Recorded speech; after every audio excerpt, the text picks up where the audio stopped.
I'm Dorothy Lim and I'm from Singapore. I'm so very pleased to welcome you. Many of you already are familiar with Eleanor. She has been very active in the calligraphy community as an educator, as a fine artist, and as a commercial calligrapher. She also is an author. And in one of her international teaching tours, she stopped by Singapore, and I had the honor to host her together with some of my friends here in Singapore to host a workshop as well as a book launch of her latest book, Paris, Auschwitz, Remembering the Children. She has been producing this increasing and growing body of works, remembering the children of Paris who were exterminated during the Holocaust. So when we launched Eleanor's book in Singapore, I was very moved by the images that I saw in her book. And in my heart, I had this dream. I wish that I could exhibit her work so that more people could see it and share in this story. I feel that it is so very important that we understand what has happened, and that as artists, we know we have a voice to lend to memories like this. In a little while, I'm going to hand over the time to Eleanor, and she will tell us the origin story. And then to also Daniel Turbo, the Honorable Daniel Turbo, a retired judge. He has a personal experience of the Holocaust as the son of survivors. And he's been friends with Eleanor for, I think, over 5 decades. And he has been following the progress of A la Mémoire since its inception. So he'll be sharing with us the historical perspective. But before I hand over the time, I'm going to just share a few house rules. All of us, I would like you to remain muted while the talk is going on. And if you have any questions, please type them in the chat. And if you can precede it with 2 question marks, then we will know that it's not just the chatter, but you actually want to direct some comments or questions to Eleanor or to Daniel. And then at the end of it, there will be a Q&A. I will curate all your questions. I will accumulate them, and then I will present them so that the speakers can have a free use of their time without interruptions. So without further ado, Eleanor, take it away. So I'd like to thank you very much, Dorothy, for inviting me and for Dorothy's group, which is the Art of Letters. And it's to say that I'm grateful for this opportunity just hardly begins to express it. And special thanks to Nicole Tin, who did all, as far as I know, she did all the tech work, which there would be no show if I were doing the tech work. So I did the artwork, but Nicole, thank you very much. I know that you have put in many, many, many hours to make this a reality. And also welcome and thank you, all of you who have come here from far and wide and in all your time zones. I know that there are some among you who woke up at an unnatural hour to be here. So thank you all for coming. I would like to talk about the project that I've been working on for over 10 years, which is a series of calligraphic paintings, which I entitled A la Mémoire des enfants déportés, which means in memory of the deported children. The purpose of the project, of my artwork, is the commemoration of nearly 7,000 Parisian Jewish children who perished in the Nazi death camps during the Holocaust. The project is about memory. It's about what we remember, how we remember it, how we keep memory alive. You'll hear the expression art in the service of memory more than once, either from me or from other speakers, because that really describes the purpose of the exhibition, to use art to tell a story that people might not give enough time or attention or understanding to. And this will also describe, this art in the service of memories, the events of the next few weeks that are going to be presented by the Art of Letters online. My series is about the official record of the Holocaust in Paris and the individual stories, about how we, or I, take the numbers and the words from memorial plaques and give them life. I have a quote, a short quote to read to you. I'm looking at my notes here, from Elie Wiesel, whom many of you have heard of. He was a writer, a political activist, a Holocaust survivor who died in 2016. He won the Nobel Peace Prize, and in his acceptance speech, that was in 1986, he said, "I have tried to keep memory alive. I have tried to fight those who would forget, because if we forget, we are guilty, we are accomplices."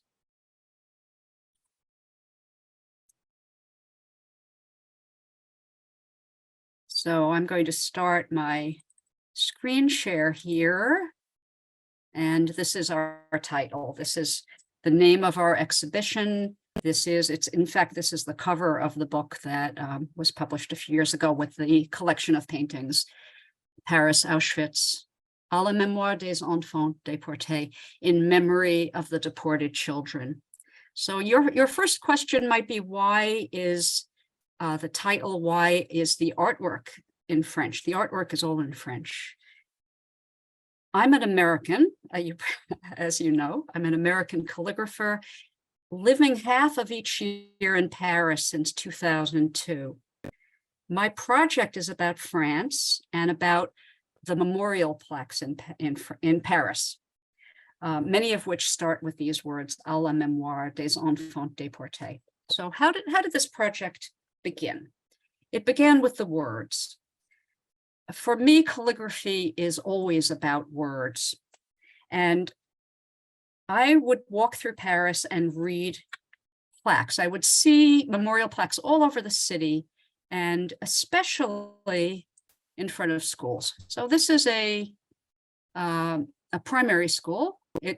Originally, it was a boys' school, but they're no longer boys and girls separated, but it's still a primary school. And in front of the plaque, a little hard to see, but we'll have other examples that you can read, is a black slate plaque. And the plaque, let's look at it a little bit bigger.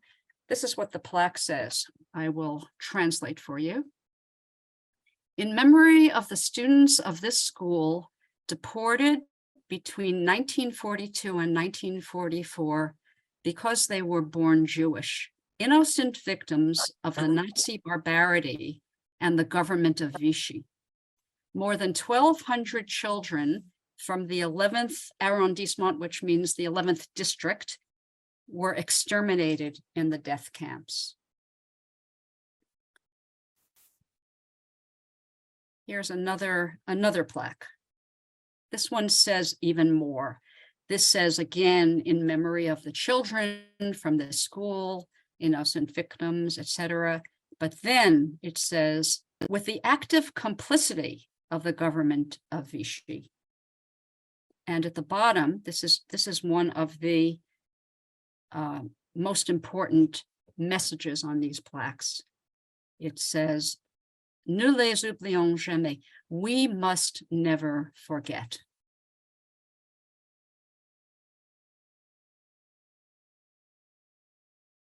There are many variations on this text. There are different numbers for the various districts in Paris. So, for example, this one has 1,000 children who lived in the 20th district. There are 20 districts, 20 arrondissements in Paris. Each one has many, many plaques with the number of children. Some of the plaques start the same way, à la mémoire, but then they say, des petits enfants de cette école maternelle, which means in memory of the little children from this preschool.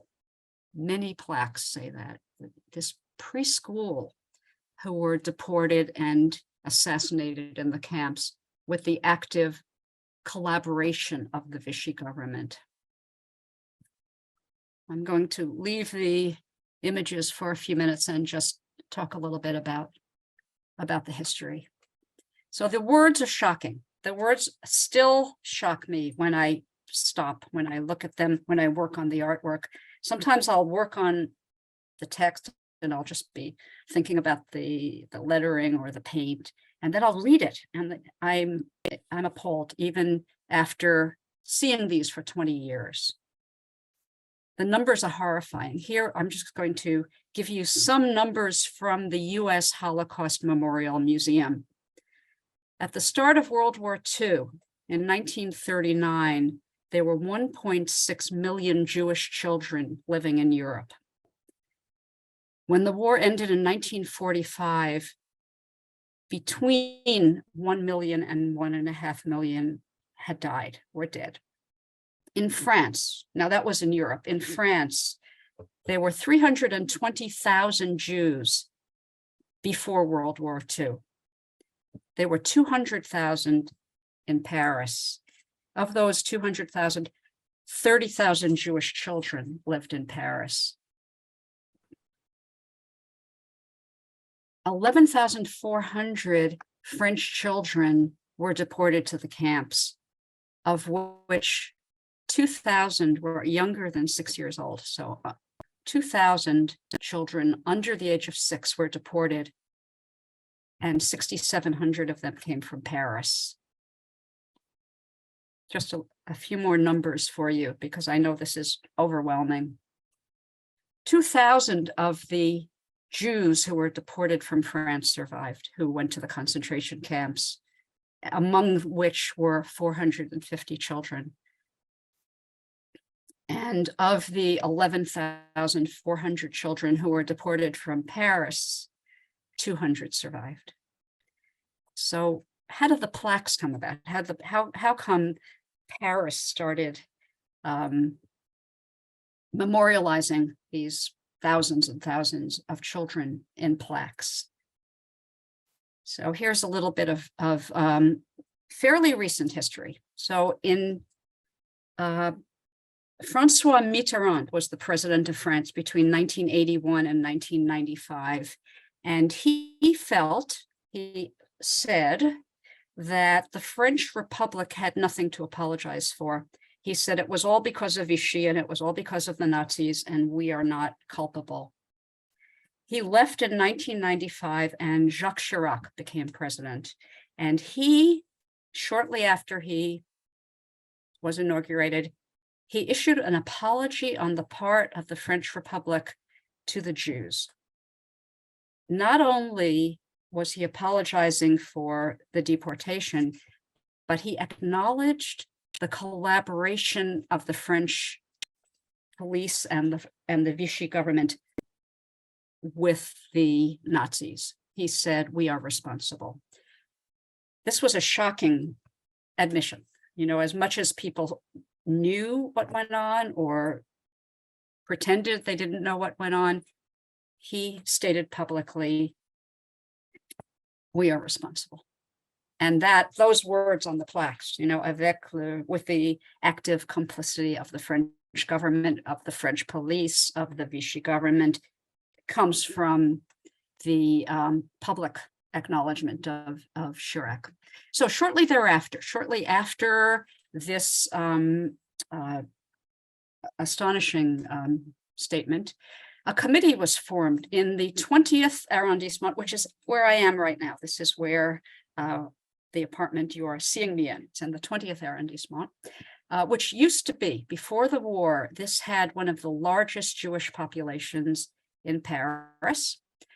And a committee was formed which placed the first plaque in front of a school, in front of a public school, remembering the children. And the committee, the name, I'll give you the name in English, the translation is the Association for the Memory of the Deported Jewish Children. On some of the plaques, those of you who've been in Paris, who've perhaps photographed some plaques, who've seen them in online, a lot of them have AMEJD at the very bottom, and that's the Association for the Memory of Enfants Juifs Déportés, the deported Jewish children. So after the first association was formed and the first plaques were installed, it spread all over Paris, and every district had its own association. Mostly they were populated by and run by Holocaust survivors. So these were older people who had survived the war. And they started to appear in front, mostly, as I was aware, in front of school buildings. I looked at at the most current list I could find of the names and addresses of the schools that have the plaques. And at the moment, it's something, well, this might have been a year or two ago that the website was updated. I'm not sure. There were 385 schools that commemorate the children who were lost. So I started to copy these texts, and I would walk around, and just by chance, I would see some words maybe that I hadn't seen before, or maybe ones that I had seen. And I would take a picture, or I would write on a scrap of paper, I would write the words. And I was thinking that I needed to do something about this. And this was around 2009, 2010. And let me go back to that last plaque that we looked at. And full screen again.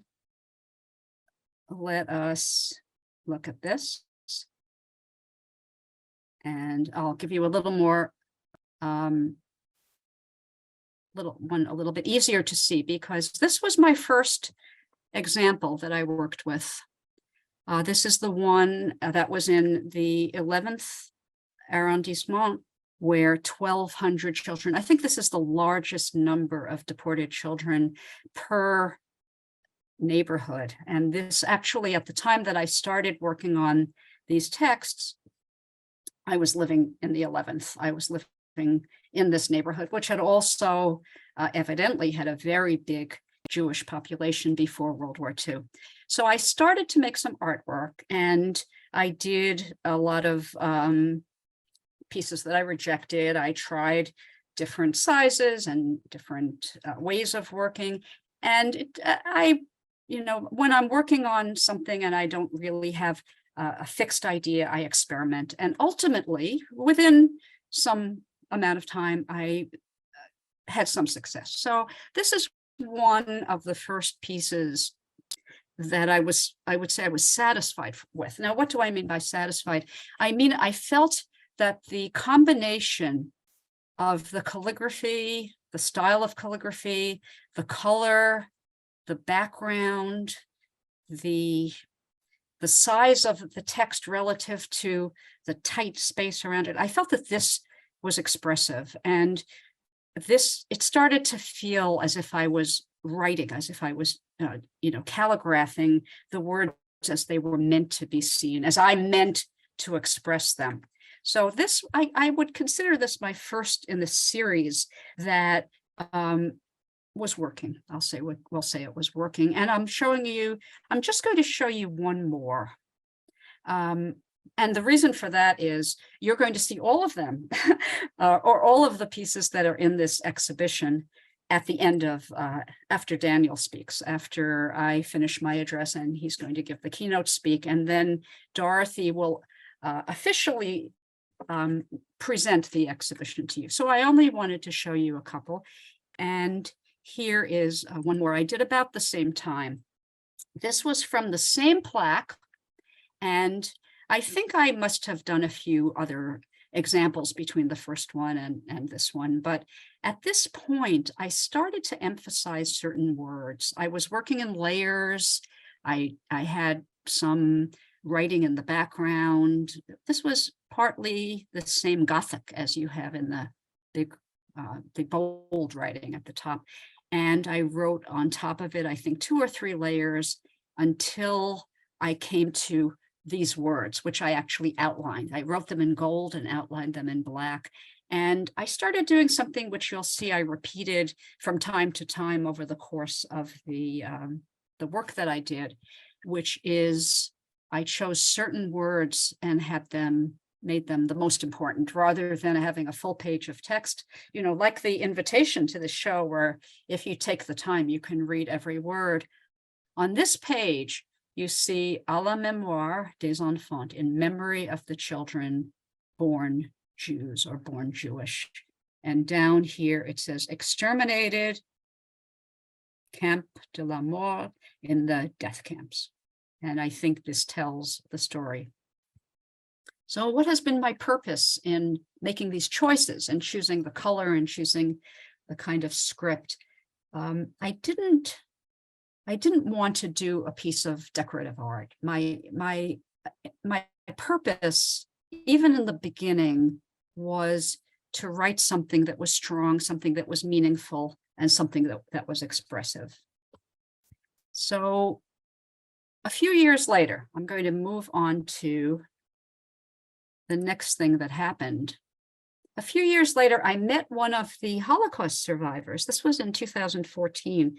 I met a man named Paul Acheron, who was a Holocaust survivor. He was one of the children who had been hidden in the countryside as a very small boy. I think he was 6 years old or so, or 7 years old, and he was sent away from his family to live with a farmer and his wife in the country. And he survived the war. He spent several years out of Paris. And when he came back, he became, some years later, of course, one of the founders of the Association for the Memory of the Deported Children. So Paul, I actually will show you Paul. I met Paul when he was 80 something. Here's Paul. Paul took me inside a school building. Here we are inside an elementary school. And I'll go back for a second here. Here's the plaque that was above our heads in the next photo. And this plaque is not visible to the general public. This is inside a school.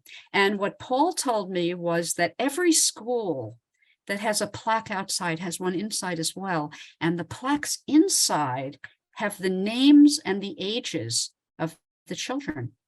And this one says, more than 140 of these children, the ones who were deported, lived in the second arrondissement, in the second district, and were students, frequented, right? They went to this preschool. This was at a preschool in the second arrondissement. And then the names, of course, these were not the names when they were in the preschool. This is the names when they were deported. So they must have been in school, 10 years earlier or 12 years earlier. So 8 children from that school died in the camps. And suddenly they have a name, they have an age. Jean was 10 years old, Denise was 7 years old. This changed my point of view a little bit. Instead of just thinking about numbers, I thought about people. Of course, one always does. You look at the plaques and you say, oh no, 500 children, 700 children. But then you see they have, a name, and it's a little bit different perspective. So Paul also told me something else. He told me that in the gardens of Paris, so we're going to skip Paul and me and move to an outdoor garden. This is in the 3rd arrondissement. I'm going to blow it up a little bit. In the gardens of Paris, there are now, over the last, I guess, maybe it's 10 years or so, no, longer. I see this one is from 2007. So quite a long time. Shortly after, let's say, the installation of the plaques on the facades of school, the organization started to reflect upon the children who were too young to go to school, whose names are not commemorated in the schools. So on this plaque, we'll start in the middle. It says more than 500 of these children, these assassinated children, lived in the 3rd arrondissement. Among them, 87, and here's a word that is very chilling. Tout petit means very small children never had the time to go to school. And here it says, you who pass by, passant, you who pass by, read their names. Your memory is their only memorial, their only monument. And here, a little bit bigger, are their names. So let's look at these for a moment. These are the names and the ages of the children. This is a different plaque. This is from the 20th, again, where 133 children never had the time to go to school. Raymond Finkel was 3 years old. Benjamin Flack was 2 years old. Danielle, 19 days. This child was 19 days old. 7 months. Hélène was 6 years old. Maurice was 1 year old. This made a big impact on me, seeing these names. And I started working differently. I changed the text I was using and started using the names of the children. And here is one of the paintings that I did. This was based on that plaque, the plaque from the 20th. You can see in the middle here, 20th, the 20th district.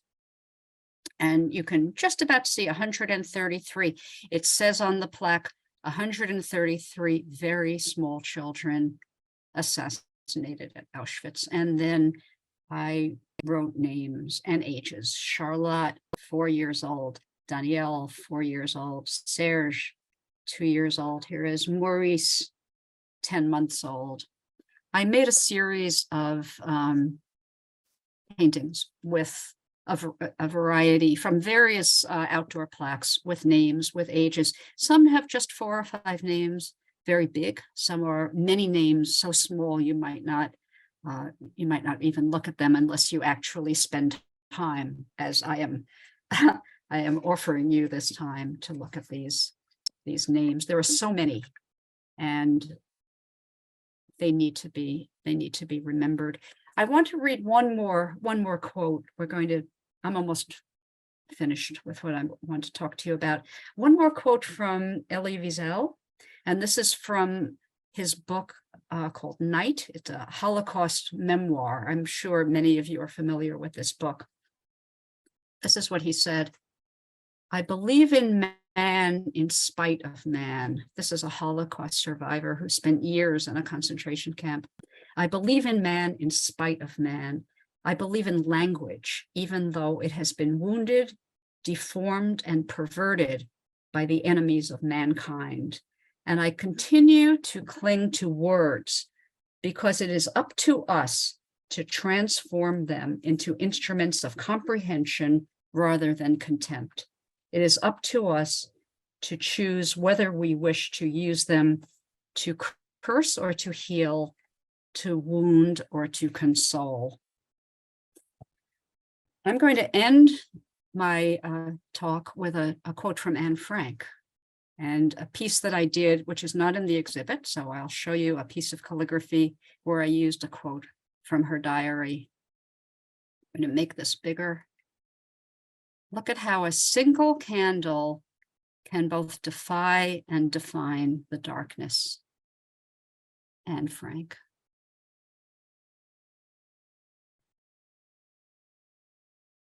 So I'd like to thank you. I'd like to thank you for staying with me and hearing some of this sad story. And I'd like to pass this back to Dorothy so she can introduce Daniel. I know him. That's 50 years, right? As he said, we know each other